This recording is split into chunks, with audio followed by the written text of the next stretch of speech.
성도 여러분 안녕하십니까? 여러분 모두를 환영합니다. 주님의 이름으로 환영하고요. 우리 장로님, 집사님 아름다운 찬양 감사합니다. 근데 찬양하셨는데 장로님이 아멘을 하시네.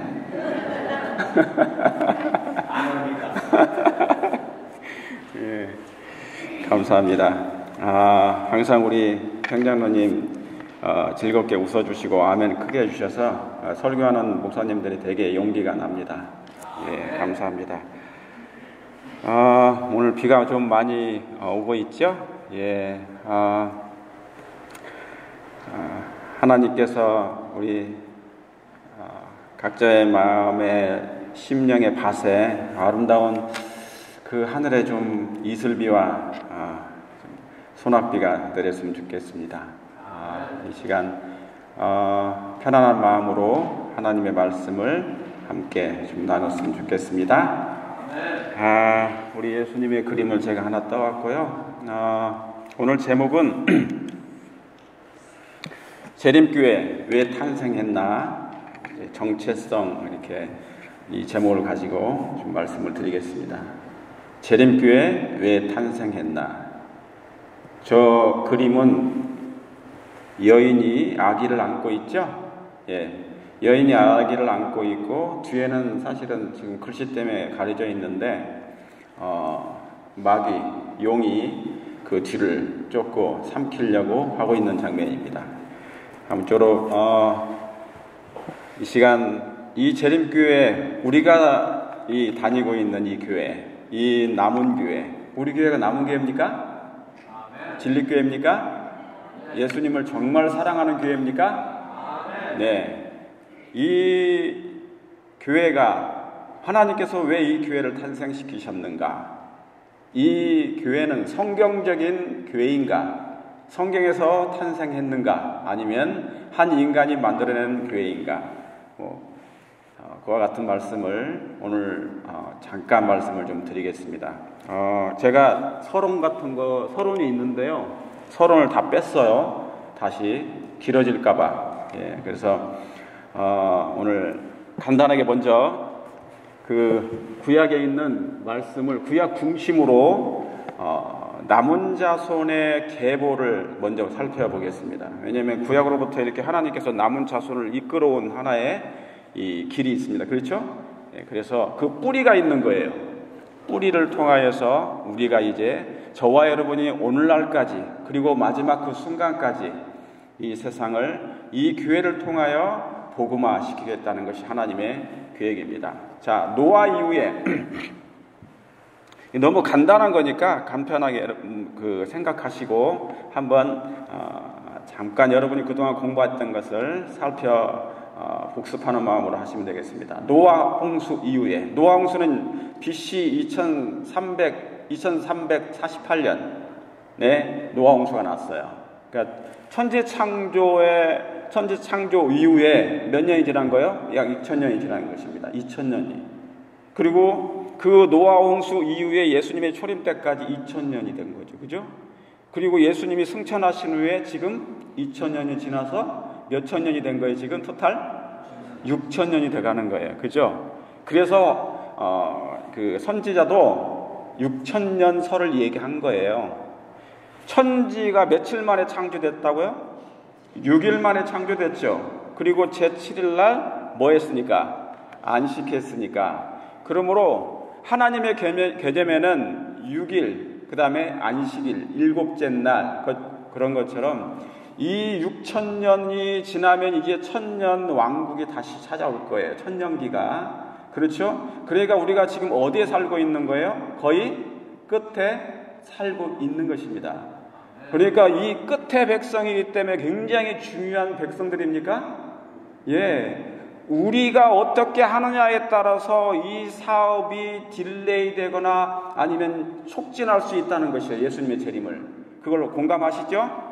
그래서 노아 홍수 이후에 이제 하나님께서 아브라함을 부르십니다. 그 다음에 아브라함의 자손이 누구예요? 여러분이 빨리 이렇게 같이 오늘 공부하는 시간으로 좀 잠깐 하겠습니다. 아브라함의 자손이 누구예요? 우리 맞죠? 장로님 맞습니다. 성경적으로 아브라함의 자손이 누구예요? 직접 자손, 직손. 예, 여기 써놨잖아요. 이삭, 그죠? 예, 이삭, 그 다음에 야곱, 그 다음에 12 아들이 생긴 거예요. 자, 아브라함의 자손. 하나님께서 아브라함에게 뭐라고 그랬어요? 아브라함을 불렀어요. 아브라함아, 나를 따라오너라. 내가 뭐를 좀 보여주마 그랬어요. 그러면서 땅을 쫙 보여주면서 동서남북을 가리키면서 내 자손이 이렇게 많으리라 그랬어요. 별처럼. 그랬죠. 그런데 이 창세기를 연구했던 사도 바울은 John 3:16이 아니고 갈라디아서 3:16이에요. 거기에 쭉 보니까 이 내 자손을 여럿을 가리켜 자손이라 하지 아니하시고 오직 하나를 가리켜 내 자손이라 하셨으니 누구예요? 예수님임을 밝혀낸 거예요. 그가 깨달은 것입니다.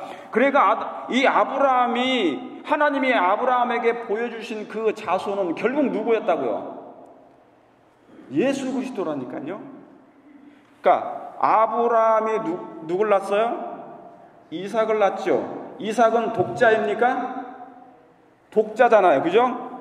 독자. 아브라함이 몇 세 때 낳습니까? 예, 100세 때. 그가 뭡니까? 그리고 그거 사라는요, 99. 그죠? 그러면 경수가 끊겼어요? 안 끊겼어요? 끊겼어요. 그렇죠? 그러니까 생물학적으로는 가능합니까? 불가능합니까? 이미 불가능해요. 아브라함도 그렇고 사라도 그렇고. 그러니까 이미 몸이 죽은 것 같다고 얘기한 거예요. 로마서 4장에는. 그런데 아브라함이 약속을 믿었어. 내가 내게 자손을 주겠다 얘기한 거예요. 아브라함아, 잘 봐라. 지금 내가 이 땅을 가리키면서 내 자손이라고 보여준 것은 그냥 자손이 아니고 누구라고요? 예수님을 보여주신 거라고요. 아브라함이 봤던 건 예수님이에요. 예수님. 그런데 그 표상적으로는 누구예요? 이삭. 안 돼. 위에 거 했습니다. 예. 저 이삭이라고요. 그죠? 그래서 아브라함의 자손은 누구예요? 이삭이에요. 이삭은, 그런데 하나님께서 그 이삭을 죽은 몸에서 나게 했어요. 그렇죠? 그러니까 아브라함이 이미 육신적으로는, 생물학적으로는 불가능한 상태예요. 그런데 그러면 이 아이를 누가 준 거예요? 결국은 인간의 힘으로 난 거예요? 아니면 하나님께서 거저 주신 거예요? 하나님이 주신 것이에요. 그러므로 사실은 예수님은 누구를 통해서 나신 거예요? 인간의 힘으로 난 거예요? 아니면 성령의 능력으로 이 땅에 오신 거예요? 성령의 능력으로 오신 거예요. 하나님께서 아브라함에게 내 자손이라 한 것은 그냥 생물학적인 이삭을 얘기하는 게 아니에요. 그렇죠? 자, 그래서 이 이삭과 그 다음에 야곱과 12아들을 이제 낳은 건데, 그래서 여러분 마태복음 1장 1절에 뭐라고 기록되었냐면 아브라함과 다윗의 뭐예요? 자손. 누구의 세계라? 마태복음 1장 1절에 그렇게 나온다고. 예수 그리스도의 세계라고요. 그러니까 아브라함의 자손이라고 딱 해놓은 이유가 뭐예요? 누구를 가리킨 거라고요? 예, 예수님. 그래서 이 아브라함, 이삭, 야곱의 12아들이 이제 탄생하고, 그 다음에 이스라엘의 12지파가 생겨요. 그 다음에 2번은 뭡니까? 12아들 중에 유다가 나오는데 그리스도의 계보를 잇게 됩니다. 그래서 예수님은 무슨 지파라고 그래요? 유다 지파라고 그래요. 근데 왜 유다가 선택이 된 것입니까? 그리스도의 계보를 잇는 지파가 왜 유다 지파가 된 거예요? 유다가 왜 선택이 된 거예요? 유다는 무슨 사건이 생겼습니까? 형제 베냐민을 뭐 하기 위해서? 구원하기 위해서 스스로 뭐가 됐어요? 자기가 종이 된 거예요. 그래서 그리스도의 계보를 잇게 된 게 바로 유다예요. 형제를 구원하기 위해 스스로 종이 된 유다처럼 인류를 구원하기 위하여 스스로 종이 되신 누굴 표상하는 거예요? 예수님을 표상하는 거예요. 그래서 유다는 그때로부터 예수님의 계보를 잇게 돼요. 스스로 자신을 희생하는 거예요. 형제 자매를 구원하기 위해서 자신이 스스로 종이 됐어요. 그러죠? 볼모가 됐다고요. 그래서 이 유다가 선택을 받는 것이에요. 자, 이건 표상적으로 말씀드린 거예요. 그리고 이제 유다는 다말에게서 누구를 낳습니까? 베레스를 낳아요. 그 다음에 뭡니까?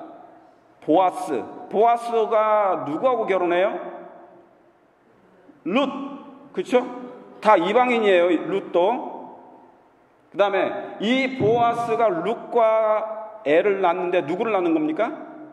오벳. 오씨에 여기 또 오씨. 오씨 많습니다. 우리 교회도. 오벳. 오바냐. 오벳을 낳아요. 그 다음에 이 오벳이 누구를 낳아요? 이새를 낳습니다. 그리고 이새의 몇 번째 아들입니까? 다윗은. 항상 예수님과 관련된 것은 세븐이에요. 세븐. 7번째 아들이에요. 아들. 그래서 다윗이 납니다. 그런데 마태복음 1장 1절에 아브라함과 다윗의 자손이라고 해서 또, 그러면 다윗의 자손은 누구예요? 저기 3번. 다윗의 자손은 누굽니까? 1차적으로는 솔로몬이에요. 솔로몬. 그렇죠? 그 사이에 제가 잠깐 4번에 모세를 써놨어요. 모세 때 뭐를 만들어요? 모세 오경의 가장 중요한 두 가지에 뭐예요? 예, 십계명. 그러면 십계명을 하나님께서 주시고 그것을 다듬어서 다시 하나님 앞에 가져왔는데, 결국은 이 십계명을 넣을 뭐가 필요하다? 장소가 필요하다. 그렇죠? 그래서 뭐를 만들으라고 그런 거예요? 성소를 만들었잖아요. 그죠? 자, 이 두 가지는 성경 전체의 핵심이에요. 성도의 인내가 여기 있나니 저희는 하나님의 뭐라? 계명과, 자, 셋째 천사의 기도를 기억나십니까? 하나님의 계명, 그러니까 십계명이에요. 십계명. 모세에게 주신 것은 하나님께 십계명을 받아가지고 그것을 돌비를 받아가지고 어디에 넣었다? 어디에다 넣었다는 거예요? 언약궤 속에 집어넣었어요. 그리고 출애굽기가 끝나는 거예요. 자, 그러면 사업이 맞춰요. 그게 사업이 마치는 거예요. 하나님의 사업이 그때 마치는 거예요. 그래서 출애굽기는 40장에 그것을 넣고 마치는 거예요. 자, 언약궤가, 그러니까 가장 중요한 게 돌비와 십계명과 언약궤, 그것을 성소 안에 언약궤 속에 집어넣는다. 돌비를 집어넣는다. 그리고 구름이 내려와서 하나님의 영광이 나타난다. 그렇게 하는 거예요. 자, 그런 다음에 다윗의 자손은 누구라고요? 솔로몬. 성전은 누가 짓습니까? 다윗은 못 져요. 왜? 다윗은 피를 너무나 많이 흘렸어요. 그래서 다윗은 뭐를 많이 준비합니까? 재료를 많이 준비해요. 지금 저와 여러분은 건축 재료예요. 건축 자재들이에요. 이 건축 자재들 모여서 뭐를 만드는 거예요? 이제 성전이 지어져 가야 되는 거예요. 그걸 믿으십니까? 그러니까 하나님의 성전을 만들기 위해서는 여러 제목들이 필요해. 하나님의 제목들이 필요한데 그냥은 맞출 수가 없어요. 이걸 뭐 할 필요가 있다는 거예요? 다듬을 필요가 있다는 거예요. 하나님의 백성들이 하늘에 가기 전에 항상 다듬어질 필요가 있는 것입니까? 품성이 다듬어질 필요가 있어요. 그래서 다윗의 자손은, 의문의 사람은 1차적으로는 솔로몬인데 진짜는 누구예요? 예수 그리스도입니다. 그래서 솔로몬의 그 뜻은 샬롬, 솔로몬, 평강이라는 뜻이에요. 그래서 평강의 왕이 누구십니까? 예수님이세요. 이사야 9장에 보면. 그렇죠? 예. 그리고 북방 이스라엘 백성이 솔로몬 당시에 솔로몬이 하나님께 범죄함으로 나라가 쪼개져 버렸어요. 북방과 남방으로 나눠지고 북방 이스라엘은 722년에 멸망을 당해요. 그러니까 멸망을 당해요. 뭐가 없이, 하나님의 등불이 없이 멸망을 당해요. 그들은 거의 모든 왕이 다 우상을 쫓고 하나님을 버려버려요. 하나님의 계명을 짓밟아버려. 모세는 그 언약궤를 만들어가지고 그 언약궤를, 돌비를 언약궤 속에 집어넣는데, 이게 가장 중요한데, 그 북방 이스라엘 백성들은, 왕과 백성들이 다 범죄하는 거예요. 범죄했다 그 말은 하나님의 율법을 범했다 그 말이에요. 무시했다는 거예요. 짓밟아 버렸다는 거예요. 자, 그래서 등불 없이 멸망을 당하게 됩니다. 그리고 남방 유다는 어떻게 됩니까? 남방 유다는 아시는 것처럼 605년부터 BC 586년에 세 차례에 걸쳐서 멸망을 당해요. 하나님의 선민들인데, 원래 하나님의 선민들은 멸망 당해야 돼요? 안 당해야 돼요? 안 당해야 돼 마땅한데, 왜요? 그들은 뭐를 가진 백성들이니까? 율법을 가진 백성들이니까. 그렇죠? 그런데 그들은 율법을 상관없이, 율법의 내용에 상관없이 그들은 생애를 살았어요. 그러니까 세상에 빛이 되지 못했기 때문에 하나님께서 등불이 꺼져버리도록 만들어버린 거예요. 그런데 anyway, 그래서 뭐냐면 남방 유다는 586년에 멸망을 당해요. 1차, 2차, 3차인데 다니엘이 1차 때 끌려갑니다. 다니엘 세 친구가 바벨론으로. 그 다음에 에스겔이 2차 때 끌려가요. 그게 에스겔서예요. 596년에 끌려가요.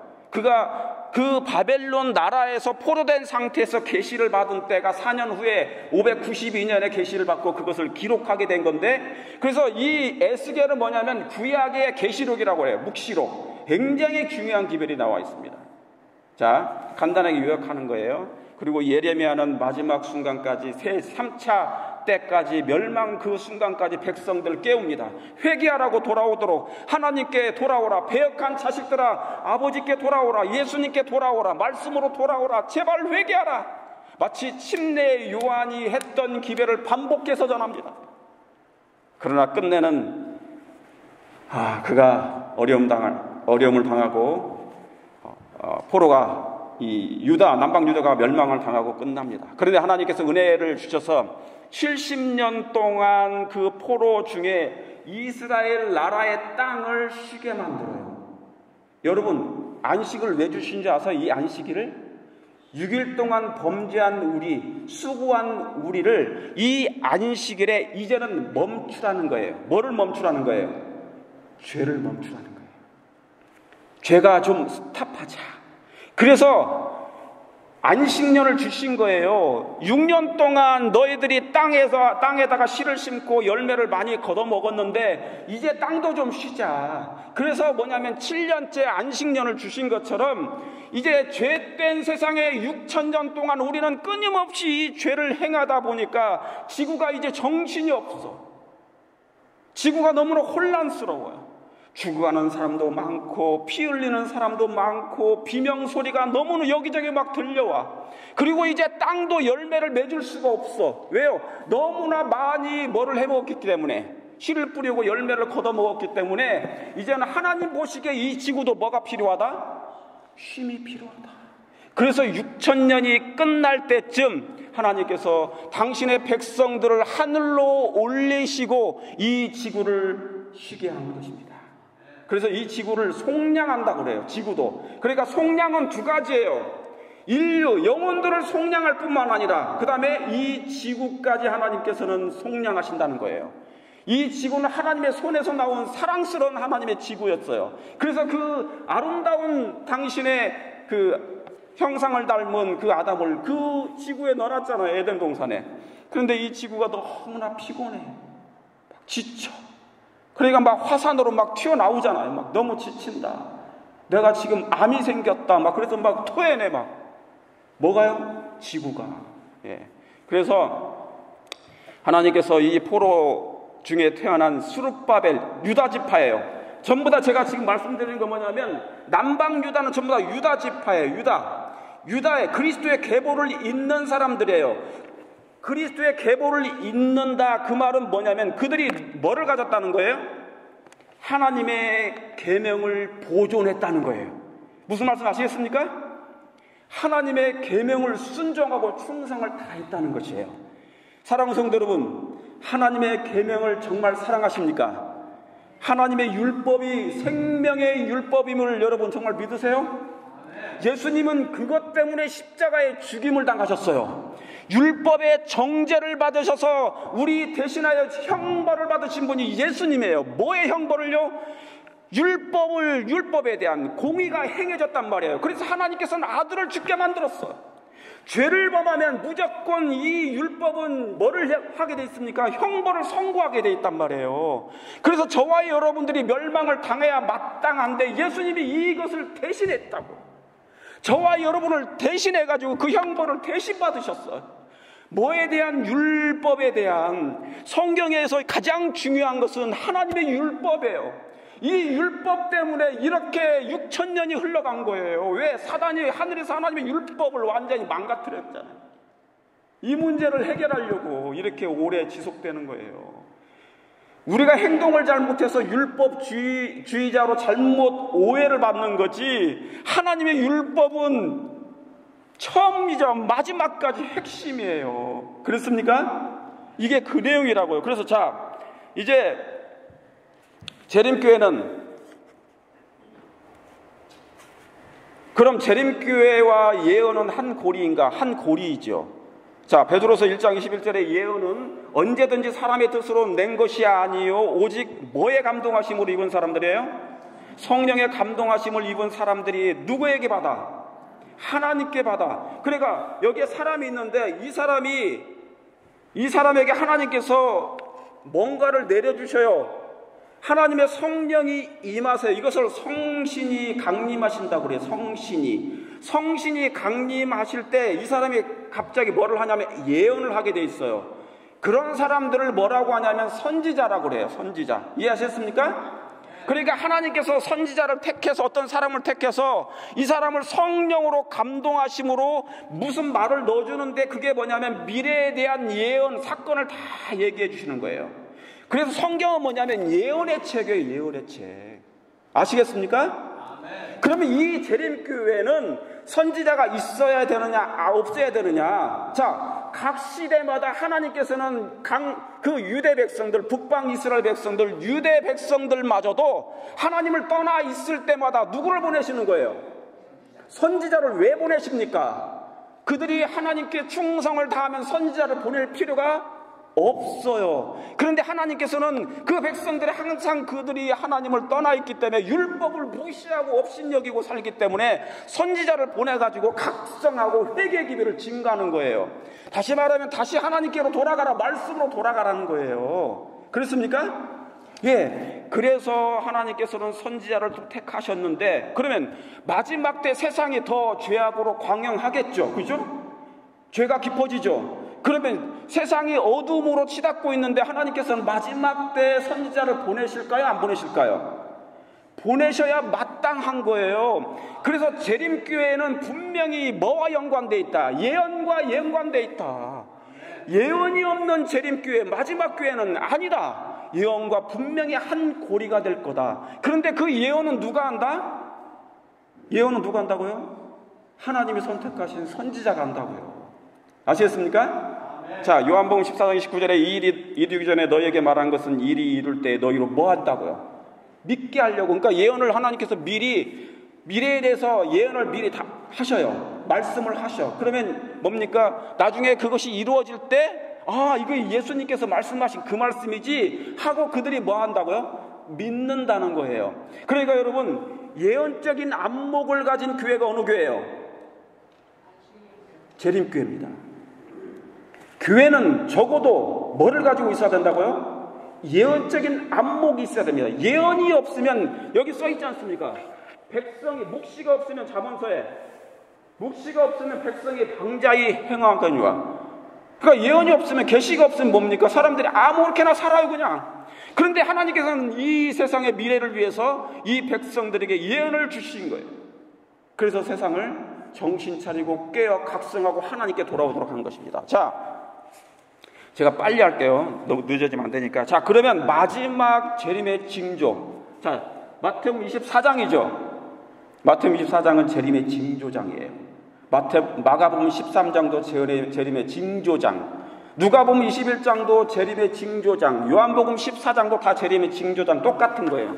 그런데 마태복음 24장 3절 15절부터 보면 제자들이 종용이 와서 가로되 우리에게 이루소서. 다 같이 읽겠습니다. 시작. 어느 때 이런 일이 있겠사오며 또 주의 임하심과 세상 끝에 무슨 징조가 있사오리까. 제자들도 보니까 예수님이 이제 뭐냐면 승천하시면 분명히 미래에 대한 먼 사건을 예언하실 텐데 제자들도 미래의 끝에 이 세상 끝날에 대해서 관심이 있어요, 없어요? 관심이 있어요, 없어요? 있어요. 여러분은 마지막 끝날에 대한 관심이 있습니까, 없습니까? 없어요? 있어요. 내가 마지막 때 이 세상 끝날에 누군가가 오셔야 되잖아요. 그죠? 여러분 관심이 있으십니까, 없으십니까? 있어요. 시작도 좋지만 끝도 좋아야 됩니까? 예, 0으로 시작했다가 0으로 맞춰야지. 0으로 시작했다가 6으로 끝나버리면 안 된다고. 그렇죠? 젊은 날에는 내가 신앙을 잘했는데 마지막 늙어서 끝날 날에는 뭡니까? 막장 잘못된 인생을 살아버리면 뭡니까? 나는 그냥 관 속에 들어갔다가 흙으로 내려가서 영원히 끝나버리는데 예수님을 개인의 구주로 영접하면 이제 어디까지 연결되는 거예요? 하늘로 하나님께로 연결되는 거예요. 그런 세계를 사셔야만이 되는 것입니다. 그런데 이 제자들이 하나님 예수님께 물어봤어요. 세상 끝에 무슨 징조가 있습니까? 그때 전쟁 있습니까? 지금도 있나요? 예, 계속 일어나고 있죠? 기근 있나요? 환란에 넘겨져요. 거짓 선지자 등장했습니까? 불법이 성함으로 뭐가 식어져요? 사랑이 식어지고 있어요. 그러니까 앞으로 뭐냐면 사랑을 이제 백화점이나 박물관에 가야만이 사랑을 찾을 수 있어요. 그런 시대가 돌아와요. 예, 그러니까 지금 없어져가는 이 사랑을 잘 간수하세요. 그러므로 이와 같은 징조가 있는데 제일 마지막에 그러므로 너희가 다 같이 읽겠습니다. 시작. 너희가 선지자 뭐예요? 다니엘의 말한 바 멸망의 뭐가 가증한 것이 거룩한 곳에 선 것을 보거든 뭐하는 읽는 자는 깨달을진저. 자, 이 마태복음 24장 재림의 징조장은 누가 친히 말씀하신 거예요? 직접 누가 말씀하신 장이에요? 예수님이 말씀하신 거예요. 그러면 예수님은 말씀께서 그분은 하나님이시니까 창조주시니까 이 말씀은 그대로 당신의 뜻을 이루시겠습니까? 그러면 재림의 징조는 분명하게 이루어질 거예요. 그런데 언제? 그런데 중요한 게 있어요. 이 징조 중에 마지막 결론을 얘기하는 거예요. 내가 지금 이런 징조를 얘기했는데 그러므로 너희가 뭐를 봐야 된다는 거예요? 뭐를 보라는 얘기예요? 선지자 뭘? 다니엘서를 보라는 거예요. 다니엘서를. 그런데 많은 사람들이 장갑육에서 이 말씀을 듣다가 다니엘서를 읽고만 그냥 밑으로 내려가는 거예요. 여기 15절에는 그러므로 너희가 뭐를 봐야 되기 때문에 예, 다니엘서에 말한 바 이것을 봐야만이 그 마지막 예언을 깨달을 수 있다는 거예요. 그렇습니까? 그런데 그냥 여기에서 멈추고 그런가 보다 하고 지나가면 절대로 성취가 안 되는 거예요. 개인적으로는. 자, 읽어야만이 다니엘서에 기록된 하나님의 뜻이 무엇인지 알 수 있어요. 그래서 다니엘서 예언은 남은 자손의 출현의 때를 공개하신 거예요. 다니엘서는 성경 전체도 마찬가지지만, 자, 간단하게 제가 설명하는 거예요. 다 아시는 말씀을 반복하는 겁니다. 다니엘 7장 25절에 그가 장차 뭘로요? 말로, 항상 말로 해요. 말로. 그죠? 말로 지극히 높으신 자를 대적하며 그랬어요. 자, 그럼 여기서 그가는 누구예요? 그가는 누구예요? 예, 여기 보면은 제가 작은 뿔을 해놨죠. 작은 뿔. 작은 뿔. 그런데 뭘로 한다는 거예요? 입으로 한다는 거예요. 입으로. 큰 말을 하고 그래요. 뿔은 나라이면서 왕을 상징해요. 사람이에요, 사람. 그런데 여기 보니까 지극히 높으신 자를 대적하는 거 보니까 이분이 누구예요? 하나님이시죠. 그러면 이 그가라는 이 작은 뿔이 하나님을 대적하는 거예요. 여러분, 하나님을 대적하는 것은 나쁜 사람이에요? 좋은 사람이에요? 좋은 놈, 나쁜 놈. 이건 나쁜 놈이야. 그리고 그 다음에 뭡니까? 지극히 높으신 자의 성도를 괴롭혀. 그럼 나쁜 놈이에요? 좋은 놈이에요? 또 나쁜 놈이에요. 그런데 이 그가 또 때와 뭐를요? 법을 변경을 시킨다는 거예요. 그러니까 뭐냐면 십계명을 변경시키겠다는 거예요. 법을 바꿔버리고 십계명을 변경시키겠다고 예언해놨어요. 지금 예수님이 마태복음 재림의 징조, 내가 오기 전에 너희가 다니엘서를 봐야만이 그걸 이해할 수 있다는 거예요. 읽는 자는 깨달을진저 선지자 다니엘서를 봤더니 뭡니까? 여기에 보니까 뭐가 나온다는 거예요. 그가 때와 법을 변경시키겠다는 거예요. 이걸 알지 못하니까 그냥 대충 읽고 지나가면 사람들이 이해를 해요, 못해요? 못해요. 자, 그 다음에 뭡니까? 것이며 성도는 그의 손에 붙임바되어 또 몇 때를 지납니까? 한 때, 그 다음에요.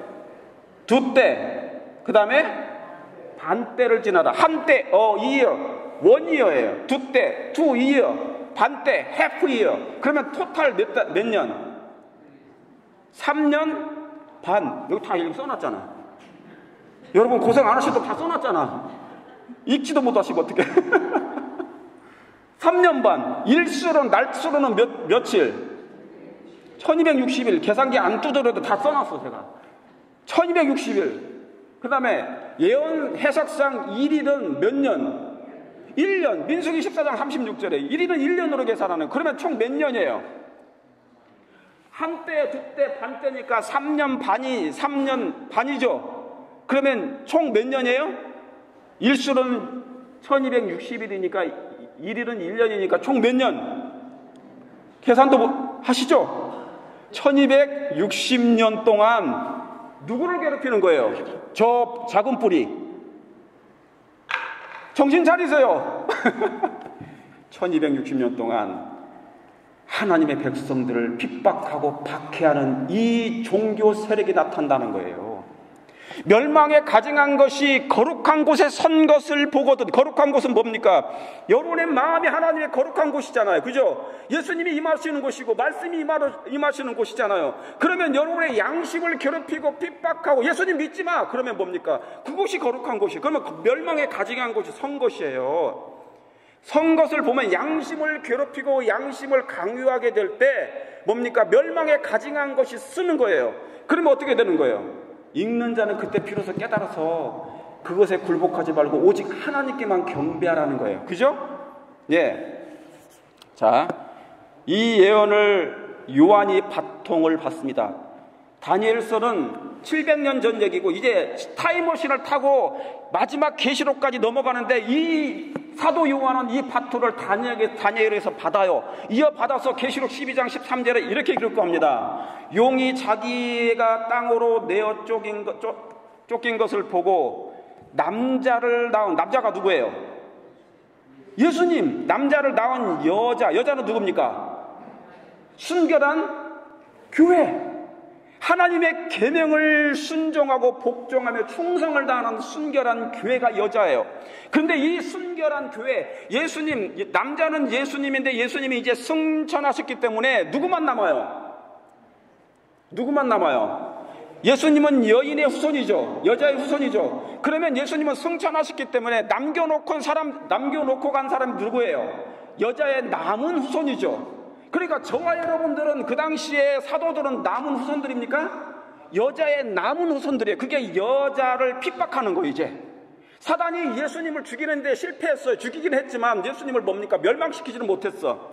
그러니까 뭡니까? 이제 누구를 하자는 거예요? 남아있는 이 교회라도 핍박하자. 내가 제대로라도 물귀신 작전 하겠다. 그 얘기한 거예요. 그렇죠? 그래서 뭐냐면 이 용 사단이 여자가, 그런데 뭡니까? 핍박하는지라 그 여자가 큰 독수리의 날개를 받아. 여러분, 독수리는 누굽니까? 독수리는 신명기 34에 보면 독수리는 하나님의 날개예요. 아시겠습니까? 그래서 뭐냐면 독수리 새끼들이 떨어질 때 날개를 독수리가 크게 펴가지고 그 등에 딱 업히도록 한다는 거예요. 그게 신명기에 기록되어 있어요. 그게. 그러니까 우리 예수님은 독수리처럼 당신의 백성들을 너무너무 사랑하시고 보호하신다는 것이에요. 지키신다는 것입니다. 그걸 믿으십니까? 이 여자 순결한 교회가 사단의 핍박을 받아 광야로 쫓겨나가게 했지만 그 광야에 홀로 두지 않겠다 그래요. 하나님께서 그들과 함께 하시고 여러분과 함께 하시겠다는 것이에요. 그게 약속인 것입니다. 그거 믿으십니까? 그래서 광야 자기 곳으로 날아가 거기서 뭐예요? 뱀의 낯을 피하여 몇 대요? 몇 대? 한 대? 두 대? 반 대를 양육받아요. 아까 거기와 비슷합니까? 다니엘서 여기. 그죠? 예, 여기. 한 대, 두 대, 반 대. 그렇죠? 예. 지금 읽어보고 있는. 한 대, 두 대, 반 대. 그러니까 3년 반, 일수로는 1260일이니까 1일은 1년이니까 1260년 동안 여기 보세요. 제가 만들어 놓은 거. AD 538년에 교황권이 확립됩니다. 자, 간단히 설명드릴게요. 왜 교황권이 성립됐냐? 사도들이 이제 뭡니까? 사도 시대에 복음을 막 증거하는데 핍박이 많았어요. 박해가 많았어요. 그런데 사도들이 다 죽어가요. 요한까지 죽어가요. 이제 다 죽었겠죠, 그죠? AD 100년경 그 이후에 이제 뭡니까? 교회가 서서히 핍박하다 보니까 박해가 심해지다 보니까 타협하기 시작합니다. 그게 서문학교예요. 서문학교에 버가모교회로 올라가면서 이제 사람들이 뭡니까? 타협하고 막 박해와 그 다음에 핍박을 해요. 서문화는 박해를 받고 버가모교회는 뭡니까? 세상과 타협해. 아우 너무 힘들어 죽겠다. 이 핍박이 이렇게 심한데 내가 더 이상 이제 하나님 안 믿는 척이라도 해야 되겠다. 그렇게 타협하기 시작합니다. 그래서 뭡니까? 이제 많은 사람들이 죽어가고 그러는데 이 AD 538년에 드디어 교황권이 이제 뭐냐면 정치와 종교가 연합된 이상한 변질된 교회가 탄생하는데 그게 바로 교황권이에요. 로마 교황이 탄생하는 것이에요. 이때로부터 이제 1260년 동안 한때 두때 반때 동안 하나님의 순결한 교회를 핍박하는 거예요. 종교 재판소를 설립해가지고 만들어가지고 그리스도인들을 막 단두대에 목을 자르고 화형을 시키고 다 죽이는 거예요. 이때 죽은 사람이 몇 명인 줄 아세요? 9천만 명. 5천만에서 9천만 명이 죽었어요. 그러니까 예수의 예자도 못 꺼내게 만들었단 말이에요. 어지간한 믿음을 가지고 있지 않는 한 다 타협할 수밖에 없는 형편이었어요. 그러나 신실하게 하나님께서는 그 여자가 광야로 쫓겨나서 힘들게 살고 있지만 고통 가운데 살고 있었지만 당신의 독수리의 넓은 사랑의 날개로 그들을 품으사 어부사 그 광야를 통과하신 것이에요. 저와 여러분이 그 후손들인 것입니다. 그리고 하나님께서 종교 개혁을 단행하신 것이란 말이에요. 1517년에 자 보세요. 암흑 가운데서도 하나님께서 별들을 만드시는 작업을 보세요. 아무리 힘들어도, 아무리 고통 가운데서, 아무리 시련이 많아도, 아무리 양심을 강요하고 너의 신앙을, 너가 예수님을 믿지 말라고 아무리 강요해도 흑암 중에 행하여 빛이 없는 자라도 여호와의 이름을 의뢰할지어다. 여러분 너무 힘들어도, 앞으로 핍박이 있어도, 어려움이 있어도 예수 그리스도를 의지하는 것을 포기하지 않게 되길 간절히 바랍니다. 이 말씀을 외우시길 바랍니다. 결심하세요. 하나님, 나 오늘 그 어떤 일이 내 앞에 다가오고 내 양심을 강요한다 할지라도 예수님을 떠나지 않겠다고, 흑암 중에 행하여 빛이 없는 자라도 예수님의 이름을 의뢰하고 자기 하나님께 의뢰할지어다. 이 말씀을 외우시고 이 말씀대로 순종하시길 간절히 바랍니다. 결심하시길 바랍니다. 하나님께서는 이 타락한 세대의 오염 속에서도 굳게 서서 선한 일에 충실한 한 백성을 주실 것이라고 했어요. 여러분, 이 한 백성이 여러분 되시길 바라십니까? 거룩한 능력을 굳게 붙잡는 한 백성을 하나님께서는 꼭 가지고 계셨어요. 바로 여러분들이 되시길 바랍니다. 자, 그래서 이제 거의 다 끝나갑니다. 남은 교회의 출현을 위해 종교 개혁은 필연적이었어요. 한때 두때 반때 그 1260년 동안 종교 암흑 시대 가운데 하나님께서는 별을 두셨어요. 밤이 깊으면 깊을수록 별들은 더 번쩍이는 거예요. 반짝이는 거예요. 그렇습니까? 칠흑 같은 영적인 어둠이 왔을 때 하나님의 별들은 빛이 난다는 그 말입니다. 성경을 못 보게 했어요. 성경을 폐지했단 말입니다. 금지시켰어요. 그게 흑암이에요. 영적으로 어둡다 그 말입니다. 율법이 없다 그 말, 그러면 죽은 거예요. 그냥 흑암이에요. 이때 중에라도 하나님의 백성들을, 한 백성을 하나님께서 가지고 계셨다는 거예요. 자, 그래서 하나님께서 1517년에 루터로부터 종교의 개혁을 단행합니다. 좀만 참으세요. 저도 힘들어 죽겠어. 이거 증거하는데. 저 이거 성경 이 전체 역사를 지금 간단하게 요약하는데 힘들어 죽겠다니까. 잘 들으세요. 하나님께서 종교개혁을 시작하시는데 하나님이 세우시는 거예요. 루터를 일으키십니다. 1번, 저기 1번. 그렇죠? 보입니까? 루터. 어떻게 종교개혁을 합니까? 오직 성경이에요. 루터가 가지고 있는 유산이 뭐예요? 이 교회가 루터 교회예요. 유산이 뭡니까? 오직 성경이에요. 솔라 스크립투라. 그동안 성경을 못 보고 했지만 이 신부인 루터는 하나님의 말씀 성경으로 다시 한번 돌아가는 것입니다. 오직 성경이었어요. 그 다음에 개혁을 합니다. 그 다음에 제세례파. 성경을 더 보다 보니까 개혁하는 거잖아요. 종교 개혁이니까. 그 다음 보니까 뭡니까? 2번 제세례파. 성경을 보다 보니까 세례가 아니고 침례였네. 정교를 분리하는 것이었네. 정치와 종교가 뭡니까? 연합하면 안 되는 거예요. 그리고 개인의 신앙의 양심이 뭐 하는 거니까? 수호하는 거니까. 바로 그래서 제세례파 이 사람들은 뭡니까? 개혁을 단행했어요. 개혁을 단행했어요. 그 다음에 번제단은 누굽니까? 칼빈이에요. 장로교, 오늘날 장로교는 그 선지자가 누굽니까? 선견자가 칼빈이에요. 그들은 오직 예수 그리스도를 개인의 구주로 영접하는 백성들을 얘기했어요.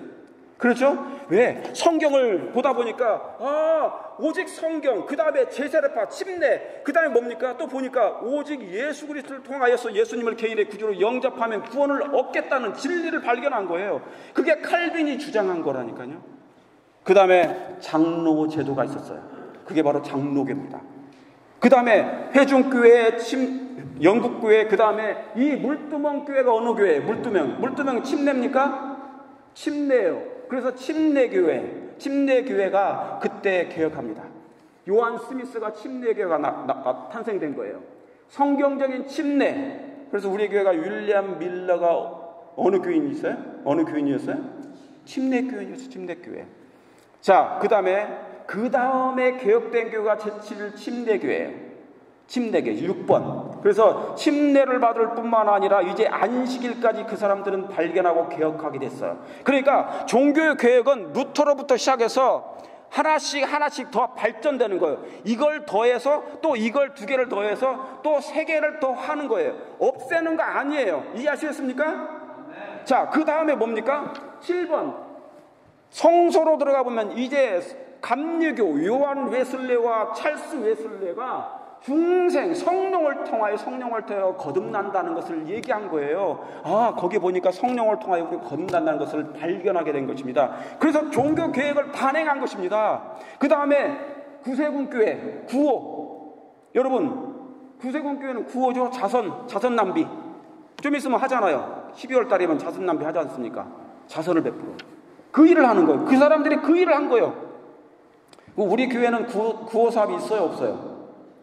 있어요. 도로가 있습니까, 없습니까? 집사님, 도로가. 구호사업이에요, 구호사업. 다. 그게 어디로부터 왔다고요? 구세군교회에서 온 거예요. 그 구세군교회가 그 유산이 그건데 우리가 그걸 그대로 다 받아들였어. 자, 그 다음에 뭡니까? 성결교회, 성경적 성결을 얘기한 거예요. 그러면 벌써 뭡니까? 9개나 개혁했는데 이 각 시대마다 그 사람들을 하나님께서 일으키셔가지고 성경으로 더 깊이, 더 발전, 더 깊게 개혁하기 시작한 것입니다. 그러니까 성경으로 예수님께로 말씀으로 돌아간 거예요. 그런데 여기서 멈추지 않았어요. 하나님께서 성소 다음에 무슨 성소? 지성소의 안에 있는 게 뭐예요? 하나님의 율법이에요. 지성소가 열리면서 하나님의 거룩한 율법이 거기에 있는 것을 발견한 거예요. 그래서 하나님께서는 마지막 재림교회, 마지막 종교개혁에 필연적으로 나타나야 될 그 교회가 분명히 지성소에 있는 하나님의 언약궤가 열려야 된다는 거예요. 열려야 된다는 거. 그러니까 여러분, 아무리 다른 것이 개혁해도 마지막 지성소 끝에 성소의 마지막 부분이 열리지 않으면 이건 종교개혁이 완성되지 않는 거예요. 그렇습니까? 그러므로 우리 재림교회는 분명하게 마지막 끝자리에 개혁해야 될 교회인 것을 여러분 믿으십니까? 왜? 거기에는 뭐가 있으니까. 왜? 루스벨이 잃어버렸고, 루스벨이 버렸고, 왜곡시켰고, 아담과 하와가 잃어버렸던 하나님의 율법을 다시 회복하는 장이 바로 그곳이란 말이에요. 자, 이렇게 해서 우리 재림교회는 종교 개혁을 통하여서 하나님께서 이 모든 개혁자들의 진리를 다 수용하여 우리가 다 가지고 있어요. 재림교회는 그러므로 이 모든 걸 다 가지고 있는, 이 사람들이 가지고 있는 모든 유산을 다 가지고 있는 교회가 바로 재림 우리 안식일교회라 그 말입니다. 여러분 그걸 믿으십니까? 이게 얼마나 놀라운 자부심인지요. 모든 진리를 다 가지고 있어. 우리 교회가 진짜로 오직 성경이고, 우리 교회가 진짜로 장로교회고, 예수님을 믿음을 통하여 구원받고, 우리 교회가 진짜로 성경적인 침례로 들어가고, 우리 교회가 진짜로 성결교회고, 정말 성결교회 아닙니까? 성결을 외치는 교회, 정말 구제사업을 진실하게 확실하게 하는 교회, 성령으로 말미암아 구원받는 교회, 이제 하나님의 거룩한 율법을 마음에 새기고 하나님의 새 언약이 성취되는 교회가 바로 제7일 안식일 예수 재림교회라 그 말입니다. 그러므로 이것은 성경적으로 분명히 성취되어야 될 하나의 예언이었어요. 남은 자손의 특징이 종교개혁의 절정이란 말입니다. 계시록 12장 17절에 용이 여자에 분노하여 돌아가서 사단은 항상 이 순결한 교회를 괴롭혀 핍박해 없애버리려고 해. 그러나 하나님께서는 그렇게 하지 않으셔요. 당신의 날개로 그들을 항상 안으셔서 마지막 사업을 수행하게 하실 거라 그 말입니다. 그 여자의 남은 자손 곧 하나님의 뭐를요? 계명을 지키며 예수의 증거를 가진 자들로. 그러므로 마지막 개혁, 종교개혁의 마지막 부분이 어디예요? 지성소, 하나님의 영광, 그리고 뭡니까? 하나님의 율법이 연약궤가 보이면서 거기에 율법이 있잖아요. 셋째 천사의 기별이 성도의 인내가 여기 있나니 어디예요? 하나님의 계명과 예수의 믿음을 가진 자지라. 지성소에 들어가야만이 그 내용이 있는 거예요. 이것은 성경적입니다. 이것은 성경에 기록된 예언 중에 하나인 것이에요. 이 사람들이 바로 뭐예요? 남은 자손이에요. 저와 여러분이 살고 있는 이 교회, 믿고 있는 이 교회가 정말 성경에 나와 있는 종교교회의 끝자락의 끝판왕인 하나님의 남은 자손임을 믿으십니까?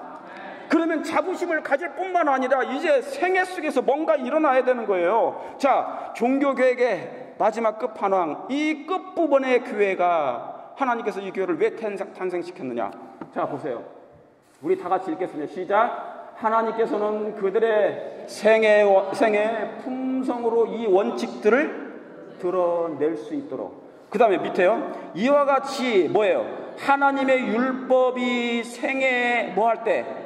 나타날 때. 자, 이제 율법주의자가 아니고 밀가루를 기계 속에 넣으면은 이것이 국수가 나오듯이 하나님의 율법이 여러분의 마음속에 있으면 이것이 뭡니까? 생애 속에서 나타나는 거예요. 그걸 이해 가시겠습니까? 생애를 통하여, 말로 통하여, 품성을 통하여, 가마를 통하여, 자신을 희생함으로 통하여 하나님의 지성소의 마지막 종교교회에 단행되기를 원하셨던 하나님의 품성이 드러나고 하나님의 율법이 이 세상 가운데 드러나기를 원하시는 것이 이 마지막 교회를 택하신 가장 중요한 메시지라 그 말입니다.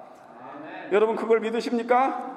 여기 보니까 하나님의 율법이 생애에 나타날 때 세상 사람들까지 하나님을 사랑하고 두려워하고 섬기는 사람들의 탁월성을 인정하게 될 거라는 거예요. 재림교회를 보게 될 때 우리를 보니까 사람들이 뭡니까? 아, 저 사람들의 탁월성이 기가 막히다. 저들은 보통 백성이 아니오 하나님께서 준비시켜 놓은 한 백성이라는 것을 온 백성들이 깨닫기를 원하는 기별이라 그 말입니다.